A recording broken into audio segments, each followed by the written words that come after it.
Hello everyone, I'm Judah and this is my management concept presentation video. In this video, I will be covering the 4 aspects of management that I've learned in the past 8 weeks of my management class. I will be connecting them with my personal leadership journey, and I will be linking that back to a Christian worldview.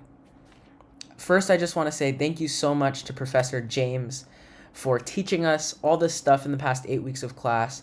Thank you for imparting with us knowledge and wisdom that we will be able to take with us the rest of our lives in management, in our careers, in just even our journey with Christ. Thank you so much, Professor James. I hope you enjoyed the video. Without further ado, let's begin. Management is a vital part of any business. It is the driving force that leads, inspires, evolves, and improves a company.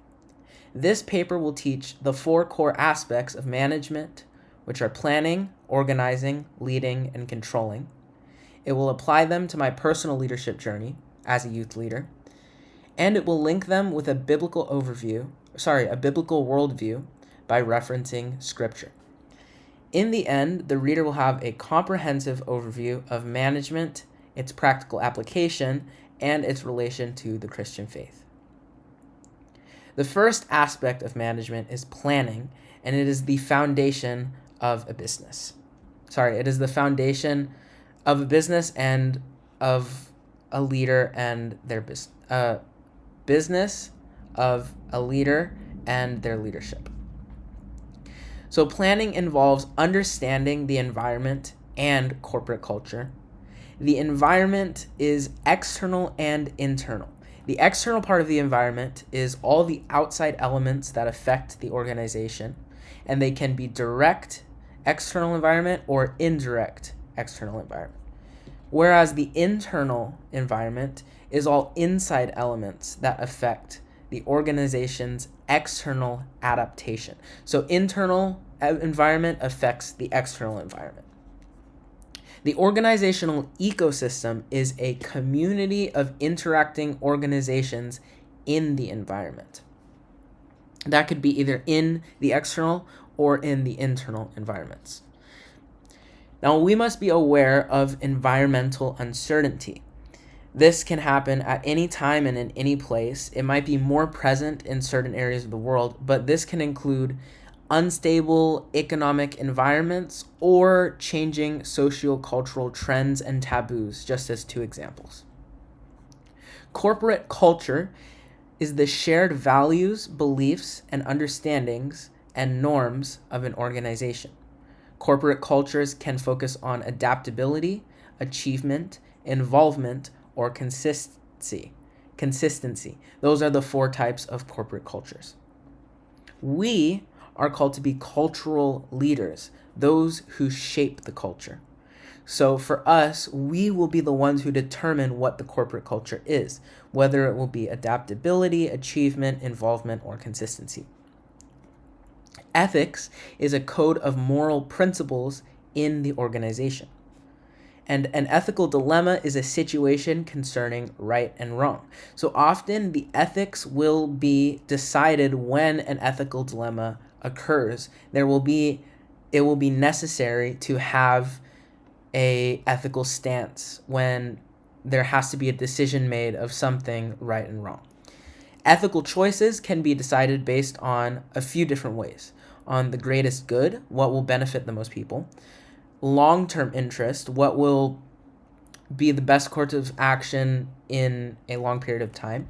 Or fundamental rights, which is the belief that all humans have fundamental rights like freedom of speech, the right to life, etc. Christian ethics calls us to be servant leaders like Christ. And a code of ethics is an organization's formal statement of ethics. For us Christians, we could see code of ethics almost as the Bible. That is our code of ethics. Now, entrepreneurship is initiating a personal business venture. And social entrepreneurship focuses on people over profit. So as Christians, we are some of us are, all of us are called to a certain extent, be social entrepreneurs, which means essentially being a servant leader. The same way Jesus washed the disciples' feet, we are called to focus on people over what will profit ourselves. Entrepreneurship is achieved with an idea, planning, structuring, and financing. And any business needs a business plan, which is a document specifying business details. Planning is the result of a goal and a plan. Plan and planning is different. Plan is the course of action, and planning is what you go through to achieve that course. Mission statement is a formal statement of the organization's purpose. And there's also vision statement, which is more of a long-term statement. I didn't mention this here, but vision statement and mission statement kind of go hand in hand. Mission statement is the sole purposes of a company, and the vision statement is where we want to be in the future, or what do we want to achieve in the future. Strategic management is the use of strategy, which is a plan of action, to gain a competitive advantage, distinction, in the marketplace. And strategy can be created by examining SWOT. SWOT is, I think it's called an acronym that stands for strengths, weaknesses, opportunities, and threats. So the SWOT of a business can be figured out by analyzing the business's strengths, weaknesses, opportunities, and threats. And this is something that every leader or manager should do. Now that covers the summary of our first aspect of management, which is planning. Now let's look at my personal application in my leadership with the youth boys. I would apply planning to my youth leading by analyzing the current environment and culture of my boys group. The environment is largely in the church because we meet there, but also in the schools because that's where the boys are 5 days a week, as well as online because most of our interactions are in our group chat. The culture is a bit toxic. Some of the boys bully the other boys, especially the boys that are a bit awkward or maybe even have some mental issues or specialness to them. There can also be pettiness and fighting in the group chat. The next aspect, sorry about that. The next aspect of culture, which is organizing, will be vital for changing the current culture of the boys group. I had to pause my recording. I've resumed my recording now. Yes. Okay.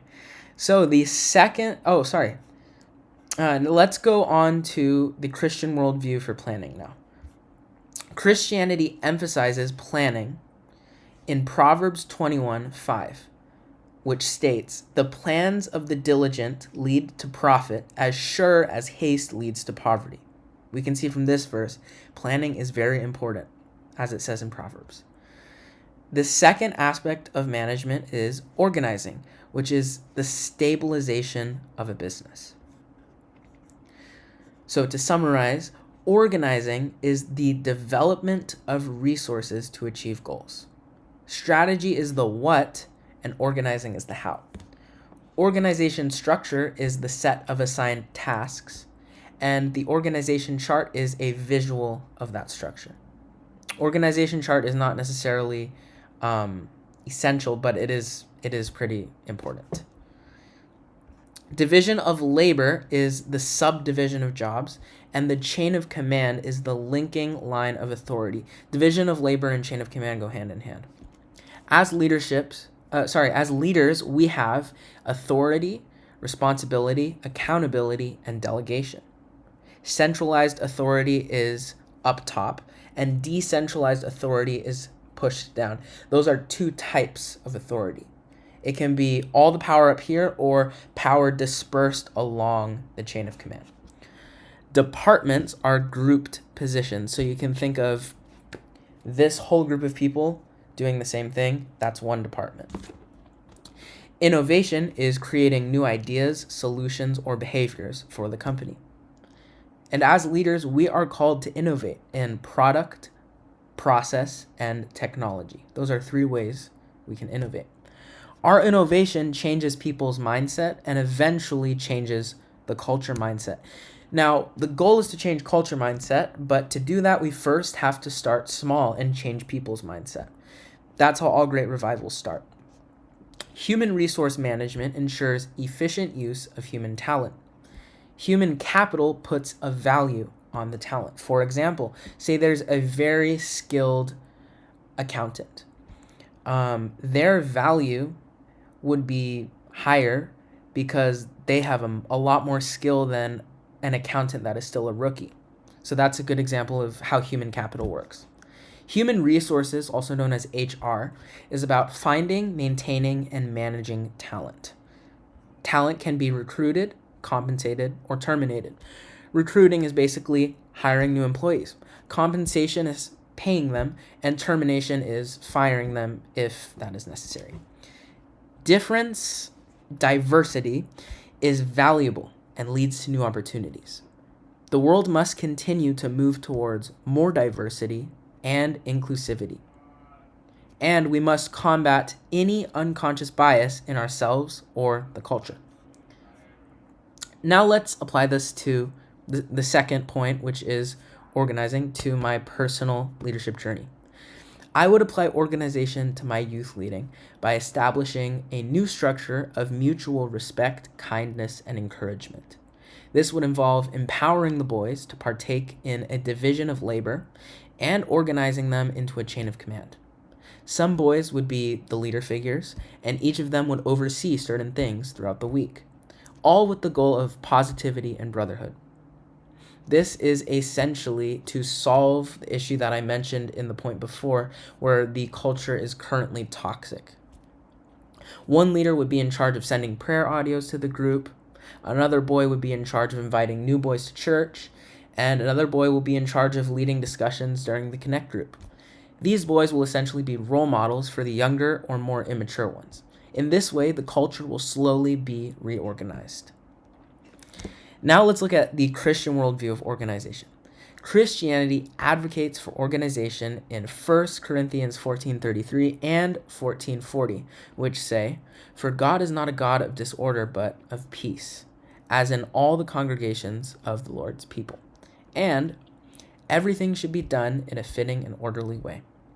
We can see clearly the Bible loves organization. God is a God of order. All right, the third aspect of management is leading, which is the solidification of a business. To be a leader, you must first be self-aware of your nature. Your nature includes personality, beliefs, emotions, and perceptions. You must lead yourself, self-reflection, before leading others. What are our perceptions, and are they distorted? Attributions are judgments of the causes of behavior. Sometimes we have attributions of other people that we don't even know. We might be judging, this is why they act the way they act. We need to identify that in ourselves. Are we extroverted or introverted? These are all questions of self-reflection. Do we have emotional intelligence, known as EQ? EQ is made up of self-awareness, self-management, social awareness, and relationship management. How do we deal with stress? Do we have resilience and grit? These are all questions we need to ask ourselves before we step into leading others. After self-leading comes people leading, the ability to influence people towards goals. This is where leadership begins. A good leader embraces humility, servanthood, and self-awareness. We see this in all the stories of Jesus. Interactive leadership is a consensual and collaborative process. We see this in Jesus' relationship with the disciples. He wasn't just a king ruling over them, but he broke bread with them. He had conversations with them. He made it into an interactive, two-sided relationship. Charismatic leadership is selling an appealing vision, an ideal future to the people. And power is the ability to influence, while influence itself is the altering of someone's values, beliefs, or behaviors. So in order to influence, we need power. And influence is the thing itself, which is being able to alter someone's values, beliefs, or behaviors. This is what Jesus did best. He was able to take people that were hard-hearted, and he was able to soften their hearts and change their perspective. As leaders, we are called to motivate, which is to arouse enthusiasm. Motivation can be from intrinsic rewards. By rewards, intrinsic rewards means feelings, or extrinsic rewards, which are physical rewards like money. Do the job models intrinsically motivate? So do our job models encourage the people, give them more quality of life, give them rewards, etc.? As a leader, everything depends on our skill in communication, which is the process of exchanging information. Basically, we have to be good at talking. Do we ease anxiety and encourage open communication? Is our channel rich, which means that much info can be exchanged? Do we ask questions and also listen? And can we communicate non-verbally, which means we aren't awkward with our hand gestures or our facial expressions. We are able to even get points across without speaking. Is there downward, upward, and sideways communication? This basically means, are we communicating to our subordinates? Are we communicating to our bosses? And are we communicating to our peers? As leaders, we must build and encourage teams, which are groups working towards the same goal. This is teamwork. Team characteristics include size, diversity, and roles. There can be small teams, there can be big teams, teams of all different skin colors, genders, even religions, and roles. Roles can be just what are the people in the teams doing. Are teams cohesive, which means are they connected and motivated? Do teams have norms and guidelines? Like, do they have taboos? Do they have rules that they have to follow? That actually comes into point 4, which we'll talk about later, which is controlling. How do we manage team conflict? Whether in task-related or relationship-related conflict. Task-related conflict could be business-related, like what they're actually doing, but relationship-related is person-to-person conflict. Do teams have room to negotiate, which means to engage in discussions with differing opinions? Basically, do teams have room to argue in a civilized way? Now that we've summarized the third aspect of management, let's apply it to my personal leadership journey. I would apply leadership, the third point, leadership, to my youth leading by altering my character, which means sacrificing my own self-pleasure, interests, or hobbies to be a better role model for my boys. Instead of spending so much time video gaming, which I actually do enjoy, I need to drop that because it is a terrible model for the boys. Likewise, on an even deeper level, I need to grow out of my habits of laziness and procrastination, and instead be an example of diligence and discipline for my boys. In this way, I am self-reflecting and self-leading, which comes first, and in turn, I become a worthy leader for my boys. After I self-reflect and self-lead, that's when I can start to lead them. Now let's look at the Christian connection with the concept of leadership. Christianity values leadership. In Proverbs 11:14 and John 13:14 through 15, it says, "For lack of guidance, a nation falls, but victory is won through many advisors." That's leadership. And now that I, your Lord and teacher, have washed your feet, this is what Jesus said to his disciples. You should also wash one another's feet. That is to say, you should lead. I have set for you an example that you should do as I have done for you. Lead the way, I'm saying this, that was the end of the verse. Lead others the way I led you. That's what Jesus is saying. Now, the final aspect of management is controlling, which is the preservation of a business. It is the preservation of everything we've done, the first three steps. It is the preservation of our planning. It is the preservation of our organizing, and is the preservation of our leadership. Now, organizational control is making activities consistent with expectations, plans, and standards. So the established culture, organizational control is basically keeping that consistent. Control involves setting standards, measuring progress, comparing, and correcting. Total quality management is about making everything high quality through continuous improvement. Budgetary control sets targets and monitors expenditures. So controlling is actually the shortest of our four aspects because we studied it in 1 week, but it's pretty straightforward. Basically, keep in place what we have worked so hard to create, which is the culture, the leadership, the organizing. Now, to apply controlling to myself, I would apply control to my youth leading by actively calling out practices that are counter or harmful to the culture that was set up in the organization stage. For example, whenever I witness bullying, fighting, profanity, toxicity, or negativity in my chat, I will call out the specific boys and tell them it is not right. This not only teaches those boys a lesson, but all the other boys in the chat will see and learn as well. I will do this with love and sternness. This will set an expectancy for no tolerance of negativity or meanness, which will ultimately lead to a safe and pleasant environment for everyone. Now let's connect control with a Christian worldview.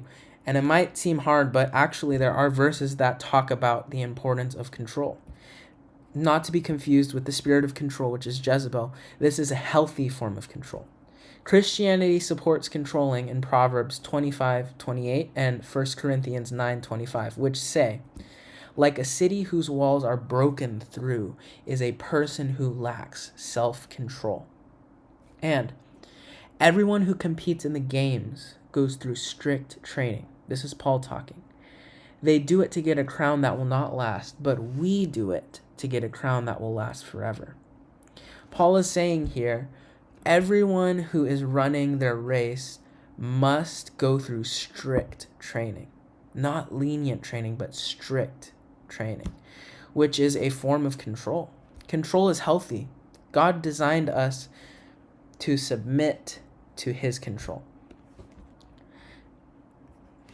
That was the 4 aspects of management.